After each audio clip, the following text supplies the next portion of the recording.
Hello student, today we are going to start revision of electricity which is the first chapter of physics। बच्चों आज मैं आपको revision कराऊंगी electricity का, मैंने आपको क्या क्या पढ़ा है। बच्चों सबसे पहले मैंने आपको एक इलेक्ट्रिसिटी का इंट्रोडक्शन कराया था, ठीक है बच्चों। तो इलेक्ट्रिसिटी के इंट्रोडक्शन में मैंने बताया था इलेक्ट्रिसिटी हम कहाँ पर इस्तेमाल करते हैं, हम इस चैप्टर में कौन कौन सी टर्म के बारे में पढ़ेंगे, ठीक है। फिर बच्चों मैंने आपको टाइप्स ऑफ इलेक्ट्रिक चार्जेस बताए थे, इलेक्ट्रिक चार्जेस कितने टाइप के होते हैं। बच्चों मैंने आपको फिर एक एक्सपेरिमेंट कराया था टीनी पीसेज ऑफ पार्टिकल को लेके, फिर एक कॉम को लेकर रब किया था तो वो उसके साथ अट्रैक्ट हुए थे, तो मैंने आपको चार्ज का एक प्रैक्टिकल भी कराया था, है ना बच्चों। उसके बाद मैंने आपको एक प्रैक्टिकल करने के लिए भी दिया था, लेकिन वो मुझे किसी भी बच्चे ने नहीं दिखाया है। उसके बाद मैंने आपको कंडक्टर एंड इंसुलेटर के बीच में डिफरेंस बताया था, है ना बच्चों। उसके बाद बच्चों मैंने आपको कंडक्टर इंसुलेटर के डिफरेंस के बाद ये बताया था कंडक्टर में क्यों फ्लो होता है हमारा करंट और इंसुलेटर में क्यों नहीं होता है, ठीक है। उसके बाद मैंने आपको दो टर्म बताई थी, स्टैटिक इलेक्ट्रिसिटी और करंट इलेक्ट्रिसिटी। अगर चार्ज हमारा रेस्ट में होगा तो कौन सी इलेक्ट्रिसिटी है, स्टैटिक इलेक्ट्रिसिटी। अगर चार्ज क्या है हमारा इलेक्ट्रिक चार्ज मोशन में है तो कौन सी इलेक्ट्रिसिटी है बच्चों, हमारी करंट इलेक्ट्रिसिटी। उसके बाद बच्चों हमने पढ़ा है, मैंने आपको करंट की डेफिनेशन कराई है ना बच्चों। तो हमने क्या पढ़ा है, उसके बाद करंट की डेफिनेशन की है, इलेक्ट्रिक करंट क्या होता है उसकी यूनिट की है।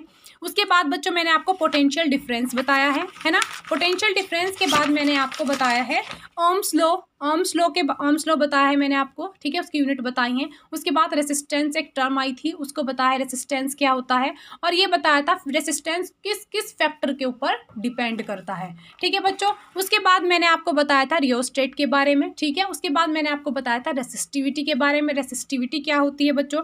उसके बाद मैंने आपको बताया है resistor in series, okay, resistor in series में बताया है, और रेसिस्टर इन पैरेलल बताया बच्चों। एक resistor in series and resistor in parallel बताया है आपको बच्चों, मैंने एग्जांपल के साथ इन दोनों को बताया है। हमें वो भी और इसके बहुत सारे क्वेश्चन करने हैं एडवांस लेवल के भी, लेकिन अपना कॉन्सेप्ट समझने के लिए बेसिक टर्म मैंने आपको बता दी थी। उसके बाद एडवांटेजेस बताए हैं पैरेलल कॉम्बिनेशन के ओवर सीरीज कॉम्बिनेशन की, पैरेलल कॉम्बिनेशन के कौन कौन से हमारे पास एडवांटेजेस होते हैं। उसके बाद मैंने आपको बताया था बच्चों heating effect of electric circuit. उसके बाद बताया था joules law of heating effect of electric circuit, ठीक है बच्चों। लास्ट टॉपिक मैंने आपको बताया था electric fuse and electric power. तो इसी तरीके से बच्चों electric fuse and electric power करने के बाद बच्चों ये चैप्टर कंप्लीट हो चुका है हमारा।